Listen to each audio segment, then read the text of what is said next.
देवियों और सज्जनों, नमस्कार। मैं आपका एस्ट्रो फ्रेंड पंडित एस.के. शर्मा अपने यूट्यूब चैनल ज्योतिष डिवाइन एस्ट्रोलॉजी में आपका एक बार फिर से हार्दिक अभिनंदन करता हूं। आज की पोस्ट जो मैंने आपके लिए तैयार की है, इसका टॉपिक बहुत ही आवश्यक है, जिसकी हमें दैनिक जीवन में आवश्यकता पड़ती रहती है। टॉपिक है ज्योतिष में एक्सीडेंट के कारण और उनका निवारण।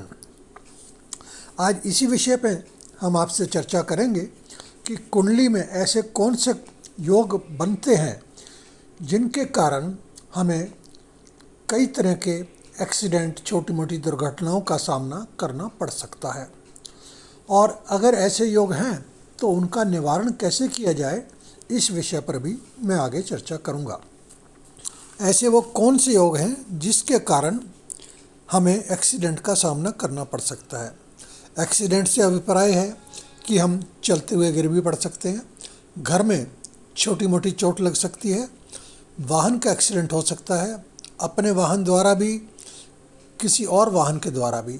हम बस में बैठे हैं, हो सकता है बस का एक्सीडेंट हो जाए। हम अपनी गाड़ी चला रहे हैं, हो सकता है उस कारण भी हो जाए। या हम कुछ भी नहीं कर रहे, पैदल चल रहे हैं, तब भी एक्सीडेंट हो जाता है। कोई और आके हमें टक्कर मार दे तो ये भी एक्सीडेंट होता है।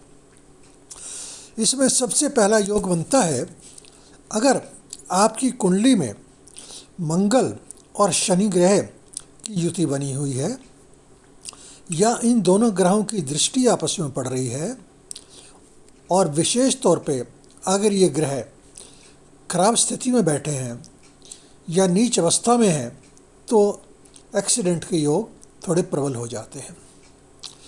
एक्सीडेंट का दूसरा कारण बन सकता है कि अगर किसी जातक के लगन में और दूसरे हाउस में, सेकंड हाउस में राहु और मंगल ग्रह की युति बनी हुई है या दृष्टि पड़ रही है, तो ये भी एक्सीडेंट का कारण बनता है। अगर इनमें से कोई ग्रह नीच का है या किसी तरह की पाप आकृति में आया हुआ है, तो एक्सीडेंट की जो डिग्री है वो कम या ज़्यादा भी हो जाती है। आदमी गिरा, थोड़ी बहुत चोट आई, एक्सीडेंट से पीछा छूट गया, और एक्सीडेंट के कारण मल्टीपल इंजरी हुई, फ्रैक्चर हुए, ये भी एक्सीडेंट होता है। तो ग्रहों की जैसी स्थिति होती है, एक्सीडेंट का लेवल भी वैसा ही होता है। एक्सीडेंट का तीसरा कारण एक और होता है कि अगर किसी जातक के लगन में मंगल बैठा हुआ है और मंगल ठीक अवस्था में नहीं है, इसका बल बहुत थोड़ा है, या इस पे किसी और अन्य दुष्ट ग्रह की दृष्टि पड़ रही है, तो ये भी एक एक्सीडेंट का कारण बन सकता है। आगे बढ़ते हैं। चौथा कारण मैं एक आपको और बताता हूँ कि अगर आपकी जन्म कुंडली में तीसरे स्थान में मंगल या शनि है, या दोनों ही की युति बन रही है, तो भी ये एक्सीडेंट का योग बनाता है। तो एक्सीडेंट के जब योग बनते हैं, हमें अपनी कुंडली से इस बात का थोड़ा बहुत अंदाज़ा लग जाता है। तो उसके लिए हम क्या समाधान करें कि जिससे हमारी ये जो समस्या है कि जिसके कारण हमें नुकसान हो सकता है एक्सीडेंट की वजह से, वो कम हो जाए। इसका सबसे पहला और आसान उपाय तो ये है कि आप प्रतिदिन सुबह शाम हनुमान चालीसा का पाठ करें, आपको बहुत राहत मिलेगी।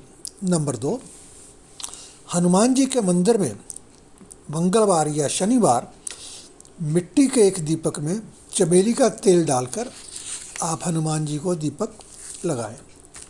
साथ में आप थोड़ा बहुत हनुमान जी का पाठ भी करें, हनुमान चालीसा पढ़ें, या किसी भी हनुमान मंत्र का पाठ करें। अगला उपाय है, पक्षियों को लाल मसूर के दाने डालें। आप ये कार्य किसी भी दिन कर सकते हैं।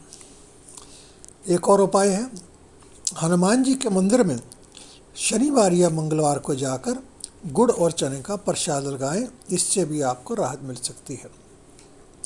एक और आसान उपाय है कि अगर आप किसी विधवा बहन को जानते हैं, किसी भी महिला को जानते हैं जो बेचारी बूढ़ी हो चुकी है, तो आप उसकी इच्छा अनुसार उसे कोई भी मिठाई अर्पण करें।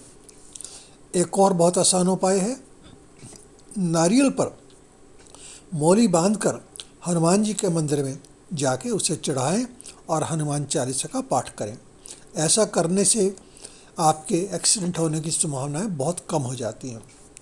एक और उपाय, हनुमान जी पर लाल फूल या चोगा हनुमान जी को अर्पण करें और मंगलवार के दिन हनुमान जी को प्रसाद अवश्य लगाएं।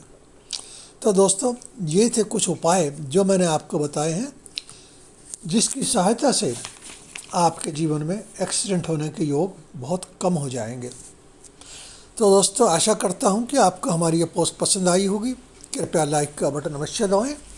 कमेंट बॉक्स में आपके कमेंट्स का हमें सदैव इंतज़ार रहता है। आप हमें अपने कमेंट्स, अपने विचार, अपना रिएक्शन हमें भिजवाएं। अगर आप हमसे कोई अपना प्रश्न पूछना चाहते हैं तो वो भी आप हमें कमेंट बॉक्स में डाल सकते हैं, या आप हम तक व्हाट्सएप, ट्विटर, फेसबुक आदि से भी हम तक पहुंच सकते हैं।